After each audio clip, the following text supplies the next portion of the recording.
साथियों, आप सभी का इस प्लेटफॉर्म पर स्वागत है। यहाँ पर हम लोग घटनाचक्र पब्लिकेशन के द्वारा जो करंट क्विज समसामयिक घटनाओं का वस्तुनिष्ठ प्रश्नकोश वार्षिक संकलन नाम से करंट अफेयर की मैगजीन प्रकाशित की गई है। तो जिसमें आपका 1 जून 2023 से लेकर 15 जनवरी 2024 तक के करंट अफेयर को संकलित किया गया है क्विज के फॉर्म में या एमसीक्यू के फॉर्म में या प्रश्नोत्तर के फॉर्म में। तो इसका जो योजना परियोजना वाला जो 8वां सेक्शन है, उस सेक्शन को यहाँ पर हम लोग कवर करेंगे, जो आपके आगामी परीक्षाओं के लिए काफी महत्वपूर्ण है। तो चलिए प्रारंभ करते हैं। इसमें पहला प्रश्न है आपका कि 27 दिसंबर 2023 को केंद्रीय मंत्रिमंडल ने बिहार में गंगा नदी पर 4.56 किलोमीटर लंबे 6 लेन वाले नए पुल के निर्माण को मंजूरी प्रदान की है। इस पुल के संबंध में विकल्प में से कौन सा तथ्य सही नहीं है? पहला, यह पुल दीघा और सोनपुर को जोड़ेगा। यह कथन आपका सही है। इस परियोजना की कुल लागत जो है 2,233.81 रुपए है। नहीं, इसकी लागत कितनी है? तो यहाँ आप देखिए 3,064.45 रुपए है। तो इसकी लागत का यहाँ जो दिया गया है वो सही नहीं है। तो इस प्रकार से आपका बी ऑप्शन सही नहीं है।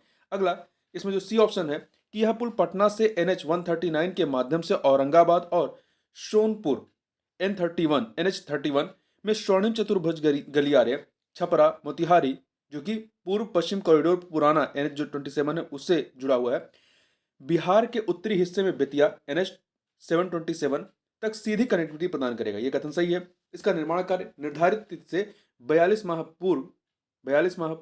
माह में पूरा करने का लक्ष्य रखा गया। इसका निर्माण कार्य निर्धारित तिथि से 42 माह में पूरा करने का लक्ष्य है। यह कथन आपका सही है। आगे बढ़ते हैं। 25 दिसंबर 2023 को किसने मिशन कर्मयोगी के विस्तारित संस्करण को लॉन्च किया है? तो किसने किया है? केंद्रीय मंत्री डॉक्टर जितेंद्र सिंह ने लॉन्च किया है। ठीक है, मिशन कर्मयोगी के विस्तारित संस्करण को। आगे बढ़ते हैं। यहाँ पर देखिए, मिशन कर्मयोगी केंद्रित किस पे है? तो भविष्य के सिविल सेवकों को अधिक प्रौद्योगिकी सक्षम, नवाचारी, प्रगतिशील और पारदर्शी बनाकर तैयार करने पर है। अगला है आपका कि 30 नवंबर 2023 को केंद्रीय मंत्री अमित शाह की अध्यक्षता में एक उच्च स्तरीय समिति ने जोशीमठ के लिए कितनी राशि की रिकवरी एंड रिकंस्ट्रक्शन योजना को मंजूरी प्रदान की है? तो 1658.17 करोड़ रुपए की योजना को मंजूरी प्रदान की गई है। आगे बात करते हैं। 29 नवंबर 2023 को फास्ट ट्रैक विशेष अदालतों के लिए केंद्र प्रायोजित योजना के विस्तार को केंद्रीय मंत्रिमंडल ने मंजूरी प्रदान की। इस योजना का विस्तार कितनी अवधि के लिए किया जाएगा? तो इसका विस्तार जो है 3 वर्ष की अवधि के लिए किया जाएगा। इसमें केंद्रीय हिस्से का जो वित्त पोषण है वो निर्भया फंड से है। आगे बढ़ते हैं। 29 नवंबर 2023 को केंद्रीय मंत्रिमंडल ने 1 जनवरी 2024 से 5 वर्ष की अवधि के लिए प्रधानमंत्री गरीब कल्याण अन्न योजना को बढ़ाने का निर्णय लिया। इस अवधि में इस योजना के तहत सरकार कितने लाभार्थियों को निःशुल्क खाद्यान्न उपलब्ध कराएगी? तो ये 81.35 करोड़ लोगों को खाद्यान्न उपलब्ध कराएगी। ठीक है, आगे बढ़ते हैं। अगला है यहाँ पर देखिए, आयुष्मान भारत स्वास्थ्य एवं कल्याण केंद्रों का नाम बदल करके नया नाम क्या रखा गया है? तो इसका नाम रखा गया है आयुष्मान आरोग्य मंदिर। ध्यान रखिएगा, आयुष्मान आरोग्य मंदिर। इसकी टैगलाइन क्या है? आरोग्यम परम धर्मम, आरोग्यम परम धर्मम, आरोग्यम परम धनम। अगला है 18 नवंबर 2023 को केंद्र सरकार ने आईटी हार्डवेयर के लिए PLI योजना 2.0 के तहत कितने IT हार्डवेयर विनिर्माताओं को मंजूरी प्रदान की है? तो कितनों को दी है? 27 को मंजूरी प्रदान की है। अगला है 4 नवंबर 2023 को NTPC रिन्यूएबल एनर्जी लिमिटेड ने गुजरात के कच्छ में स्थित अपनी पहली परियोजना दयापार पवन परियोजना के वाणिज्यिक संचालन की घोषणा की है। इस परियोजना की क्षमता कितनी है? तो इसकी क्षमता कितनी है? 50 मेगावाट की। कितनी है? 50 मेगावाट की है। ठीक है, आगे बढ़ते हैं। अगला है, यहाँ ध्यान रखिएगा कि यह नए भारतीय विद्युत ग्रिड कोड और सामान्य नेटवर्क एक्सेस व्यवस्था के तहत वाणिज्यिक घोषित होने वाली भारत की पहली क्षमता है। अगला है, नवंबर 2023 में भारत और बांग्लादेश के प्रधानमंत्री द्वारा उद्घाटित 3 विकास परियोजनाओं के संबंध में विकल्प में से कौन सा तथ्य जो है वो सही नहीं है? यहाँ पे 4 विकल्प दिए गए हैं। पहला है, 1 नवंबर 2023 को भारत के प्रधानमंत्री नरेंद्र मोदी और बांग्लादेश की प्रधानमंत्री शेख हसीना ने भारत की सहायता से निर्मित 3 विकास परियोजनाओं का संयुक्त रूप से उद्घाटन किया है। इसमें दोनों ने Akhaura Agartala cross border rail संपर्क परियोजना का उद्घाटन किया। सही है। खुलना मोंगला बंदरगाह रेल लाइन परियोजना का उद्घाटन किया। सही है। मैत्री सुपर थर्मल बिजली संयंत्र की पहली इकाई का उद्घाटन किया। यह कथन आपका सही नहीं है, क्योंकि पहली इकाई की नहीं बल्कि इसकी दूसरी इकाई का उद्घाटन किया गया है। तो यहाँ पे डी वाला सही नहीं है। ठीक है, आगे बढ़ते हैं हम लोग। यहाँ पर अगला है जमरानी बांध बहुउद्देशीय परियोजना के संबंध में विकल्प में से कौन सा तथ्य जो है वो सही नहीं है? 4 विकल्प दिए गए हैं। पहला है, 25 अक्टूबर 2023 को आर्थिक मामलों की मंत्रिमंडलीय समिति ने प्रधानमंत्री कृषि सिंचाई परियोजना त्वरित सिंचाई लाभ कार्यक्रम के तहत इस परियोजना को शामिल करने हेतु मंजूरी प्रदान की है। सही है। यह परियोजना उत्तराखंड राज्य में स्थित है, यह भी सही है। इस परियोजना की कुल अनुमानित लागत 2,584.10 करोड़ रुपए है। इस परियोजना को पूरा करने की अवधि मार्च 2025 तक निर्धारित है। नहीं, इसको जो पूरा करना है, कब तक पूरा करना है? मार्च 2028 तक। परियोजना को पूरा करने की जो अवधि है वो मार्च 2028 तक है। ठीक है, डी वाला आपका यहाँ पर सही नहीं है। देखिए, प्रधानमंत्री कृषि सिंचाई योजना किस वर्ष लॉन्च की गई थी? ध्यान रखिएगा, 2015 में लॉन्च की गई थी। यह एक केंद्र प्रायोजित योजना है। आगे बढ़ते हैं। भारत की सबसे बड़ी पंप भंडारण परियोजना, भारत की सबसे बड़ी पंप भंडारण परियोजना मध्य प्रदेश के किस जिले में स्थापित की जा रही है? तो मध्य प्रदेश के नीमच जिले में, नीमच में स्थापित की जा रही है। ठीक है, नीमच जिले के रामपुरा तहसील में स्थित खेमला गांव में। इसकी भंडारण क्षमता कितनी है? 1440 मेगावाट। आगे बढ़ते हैं। अगला है यहां पर, एक सेकंड 2 अक्टूबर 2023 को किस राज्य में सरकारी कर्मचारियों और सेवानिवृत्त कर्मचारियों तथा उनके आश्रितों को कैशलेस स्वास्थ्य बीमा प्रदान करने के उद्देश्य से मुख्यमंत्री लोक सेवक आरोग्य योजना शुरू की गई है? तो किसके द्वारा? असम सरकार के द्वारा या असम के द्वारा इसको प्रारंभ किया गया है। ठीक है, इसमें मेडिकल कवरेज कितना है? 5 लाख रुपए तक का है। 6 अक्टूबर 2023 को किस राज्य में स्कूली बच्चों के लिए मुख्यमंत्री नाश्ता योजना शुरू की गई है? तो ये आपका तेलंगाना में मुख्यमंत्री नाश्ता योजना जो है बच्चों के लिए, ये तेलंगाना में प्रारंभ किया गया, कक्षा 1 से कक्षा 10वीं तक के स्कूली बच्चों के लिए। आगे बढ़ते हैं। 4 अक्टूबर 2023 को आर्थिक मामलों की मंत्रिमंडलीय समिति द्वारा उत्तरी कोयल जलाशय परियोजना के शेष कार्यों को पूरा करने हेतु मंजूर की गई संशोधित लागत राशि कितनी है? तो यह 2400 या 2430.76 करोड़ रुपए है। ठीक है, आगे बढ़ते हैं। अगला है, सितंबर 2023 में Akashvani Dahod FM relay station परियोजना का शिलान्यास किया गया। इस संबंध में विकल्प में से कौन सा तथ्य जो है वो सही नहीं है? तो यहां पर आप देखें, यहाँ पे 4 विकल्प दिए गए हैं। पहला, 27 सितंबर 2023 को दाहोद एफएम रिले स्टेशन परियोजना का शिलान्यास जो है प्रधानमंत्री नरेंद्र मोदी ने वर्चुअल माध्यम से किया। ये कथन आपका सही है। ठीक है। दूसरा, इसकी अनुमानित निर्माण निर्माण लागत राशि लगभग 11 करोड़ रुपए है। सही है। यह स्टेशन रणनीतिक रूप से लगभग 55 किलोमीटर के दायरे को कवर करेगा, जिसमें दाहोद के जनजातीय जिले का लगभग 75% हिस्सा शामिल है। सही है।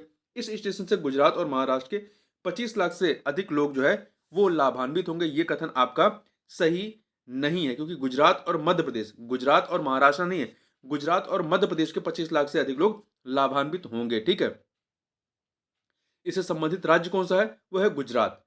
आगे बढ़ते हैं। यहां पर अगला है, सितंबर 2023 में बिहार में स्वीकृति प्रदान की गई मुख्यमंत्री अल्पसंख्यक उद्यमी योजना के संबंध में विकल्प में से कौन सा तथ्य जो है वो सही नहीं है? यहाँ 4 में से। पहला, 25 सितंबर 2023 को बिहार मंत्रिमंडल द्वारा इस योजना को स्वीकृति प्रदान की गई। सही है। इस योजना का उद्देश्य प्रदेश के अल्पसंख्यक वर्ग के युवाओं में उद्यमिता और स्वरोजगार को बढ़ावा देना है। सही है। इस योजना हेतु 200 करोड़ रुपए की धनराशि का आवंटन किया गया है। नहीं, इसके लिए कितनी धनराशि का आवंटन किया गया है? इसके लिए 100 करोड़ रुपए की धनराशि, 200 करोड़ नहीं, 100 करोड़ रुपए धनराशि का आवंटन किया गया। तो सी वाला सही नहीं है। इस योजना के तहत उद्योग स्थापित करने वाले लाभुकों को कुल परियोजना लागत प्रति इकाई का अधिकतम 10 लाख रुपए की स्वीकृति प्रदान करने का प्रावधान किया गया है। आगे बढ़ते हैं। इसका उद्देश्य क्या है? प्रदेश के अल्पसंख्यक वर्ग के युवाओं में उद्यमिता और स्वरोजगार को बढ़ावा देना है। आगे बढ़ते हैं। 16 सितंबर 2023 को किस राज्य में कृषक या कृषकों के समूह को 3 हार्स पावर या उसकी या अधिक क्षमता के स्थायी कृषि पंप कनेक्शन प्रदान करने के उद्देश्य से मुख्यमंत्री कृषक मित्र योजना का अनुमोदन किया गया है? तो मध्य प्रदेश में। मुख्यमंत्री कृषक मित्र योजना कहाँ प्रारंभ की गई है? तो मध्य प्रदेश में। ठीक है, आगे और ध्यान रखिएगा, यह योजना प्रभावी रहेगी लागू होने की तिथि से 2 वर्षों तक। अगला है, एडॉप्ट अ हेरिटेज 2.0 प्रोग्राम के संबंध में निम्नलिखित कथनों पर विचार कीजिए। यहाँ पर आपके पास 3 कथन दिए गए हैं, बताना सही कौन सा है। पहला, 4 सितंबर 2023 को इस प्रोग्राम को लॉन्च किया गया। सही है। यह प्रोग्राम भारतीय पुरातत्व सर्वेक्षण ASI द्वारा लॉन्च किया गया है। सही है। इस प्रोग्राम का उद्देश्य कॉर्पोरेट हितधारकों के साथ सहयोग को बढ़ावा देना। 3 के तीनों कथन यहाँ पर सही है, तो डी ऑप्शन हो जाएगा, डी ऑप्शन। ठीक है। इस अवसर पर जो है एक ऐप लॉन्च किया गया, इसका नाम है इंडियन हेरिटेज नाम से एक उपयोगकर्ता अनुकूल मोबाइल ऐप लॉन्च किया गया है। अगला है, सितंबर 2023 में केंद्रीय मंत्रिमंडल ने बैटरी ऊर्जा भंडारण प्रणाली के विकास के लिए व्यवहार्यता अंतर वित्त पोषण योजना को मंजूरी दी। प्रतिस्पर्धी बोली के माध्यम से योजना के तहत किस अवधि तक कुल 400 MWH की मेगा हार्स पावर की BESS परियोजना विकसित की जाएगी। तो कब तक की जाएगी? 2030-31 तक, 2030-31 तक इसको किया जाएगा। ठीक है, आगे बढ़ते हैं। अगला है सितंबर 2023 में विशेष रूप से असक्षम बच्चों के जीवन स्तर में सुधार लाने के उद्देश्य से किस राज्य में मुख्यमंत्री सबल योजना शुरू की गई है? तो कहां पर? हिमाचल प्रदेश में शुरू की गई है। कहां पर मुख्यमंत्री सबल योजना? हिमाचल प्रदेश में प्रारंभ की गई। ठीक है, हिमाचल प्रदेश के मुख्यमंत्री कौन है? सुखविंदर सिंह सुक्खू। इसका शुभारंभ कहाँ किया गया? हम आपका हिमाचल प्रदेश के हमीरपुर जिला के नादौन से। आगे चलते हैं।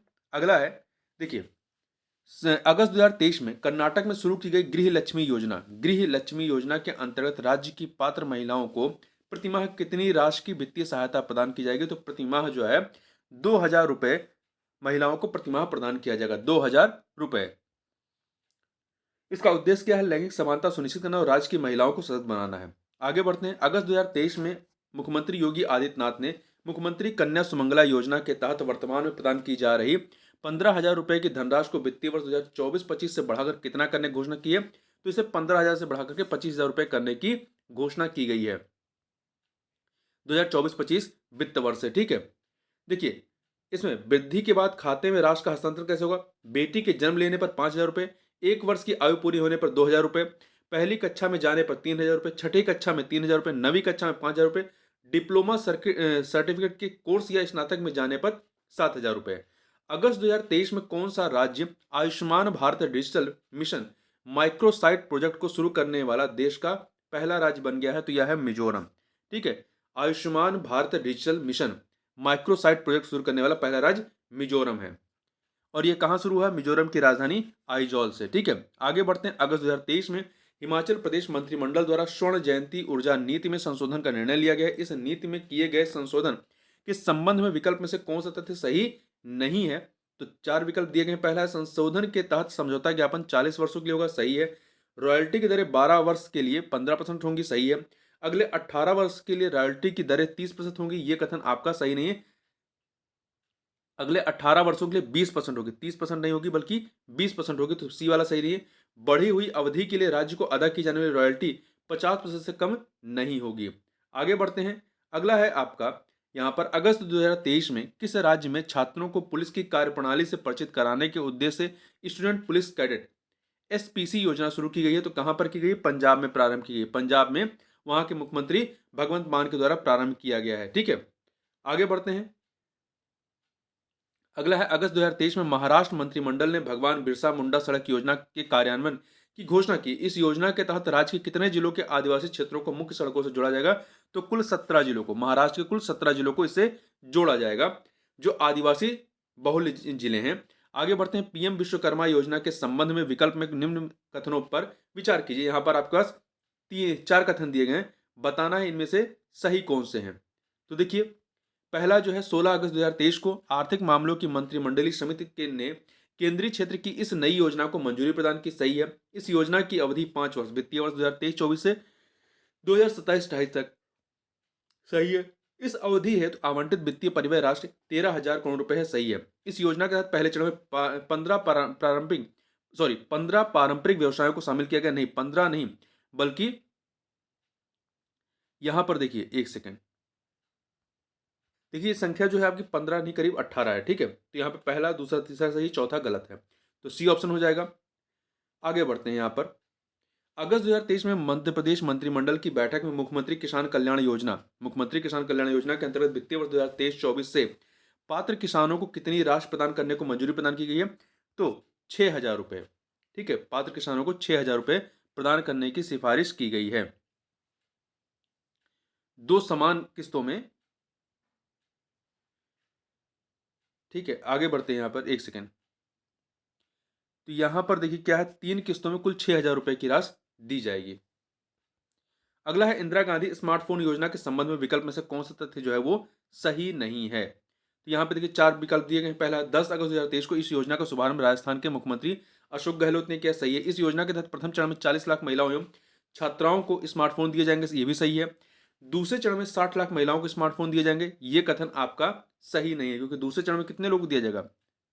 यहाँ पर देखें, दूसरे चरण में 80 लाख महिलाओं को, दूसरे चरण में 80 लाख महिलाओं को दिया जाएगा, तो सी वाला सही नहीं है। योजना के अंतर्गत चिरंजीवी परिवारों की 1.35 करोड़ महिलाओं को 3 वर्ष की इंटरनेट कनेक्टिविटी के साथ स्मार्टफोन प्रदान किए जाएंगे। आगे बढ़ते हैं। अगस्त 2023 में किस राज्य में घरों को 200 यूनिट तक बिजली मुफ्त में प्रदान करने के उद्देश्य औपचारिक रूप से गृह ज्योति योजना शुरू की गई? तो कहां पर? कर्नाटक में शुरू की गई, कर्नाटक में गृह ज्योति योजना, कर्नाटक में, ठीक है। अगला है 26 जुलाई 2023 को किसने आगरा मेट्रो रेल के हाई स्पीड ट्रायल का शुभारंभ किया? तो योगी आदित्यनाथ ने, उत्तर प्रदेश के मुख्यमंत्री योगी आदित्यनाथ ने शुरू किया, ठीक है, शुभारंभ किया इसका। आगे बढ़ते हैं। जुलाई 2023 में किस राज्य में मुख्यमंत्री वन विस्तार योजना शुरू करने का निर्णय लिया गया? तो वन विस्तार योजना ये आपकी हिमाचल प्रदेश में प्रारंभ हो रही है। इसका उद्देश्य क्या है? राज्य के सभी जिलों में स्थित बंजर चोटियों एवं पहाड़ियों को शामिल करते हुए राज्य में हरित आवरण को बढ़ावा देना है। आगे बढ़ते हैं। 7 जून 2023 को केंद्रीय मंत्रिमंडल ने हुडा हुड्डा सिटी सेंटर से साइबर सिटी तक स्पर या साइड लाइन के साथ द्वारका एक्सप्रेसवे गुरुग्राम तक कितनी दूरी तय करने वाली मेट्रो कनेक्टिविटी को मंजूरी प्रदान की गई है? तो 28.5 किलोमीटर की मंजूरी प्रदान की गई है, ठीक है। आगे बढ़ते हैं। अगला जो है आप यहाँ पे आपका वो है 6 जून 2023 को उत्तर प्रदेश सरकार द्वारा शुरू किए गए नंद बाबा दुग्ध मिशन योजना। कब शुरू किया गया? 6 जून 2023 को। नंद बाबा दुग्ध मिशन योजना हेतु कितनी राशि का बजटीय आवंटन किया गया है? तो कुल 1000 करोड़ रुपए का बजटीय आवंटन किया गया है, ठीक है। इसका उद्देश्य उत्तर प्रदेश को दुग्ध उत्पादन के क्षेत्र में अग्रणी राज्य बनाना है। आगे बढ़ते हैं। अगला है 6 जून 2023 को महाराष्ट्र के मुख्यमंत्री एकनाथ शिंदे ने कहाँ एशिया की सबसे बड़ी महत्वाकांक्षी और ऐतिहासिक क्लस्टर विकास योजना का उद्घाटन किया है? कहां पर किया? महाराष्ट्र के ठाणे में किया गया, महाराष्ट्र के ठाणे में किया, ठीक है। यह योजना आधारित है अनधिकृत और जोखिम वाली इमारतों को पुनर्विकसित करने पर। तो इस प्रकार से इस वीडियो में बस इतना ही। मिलते हैं नेक्स्ट वीडियो में, तब तक के लिए बहुत बहुत धन्यवाद।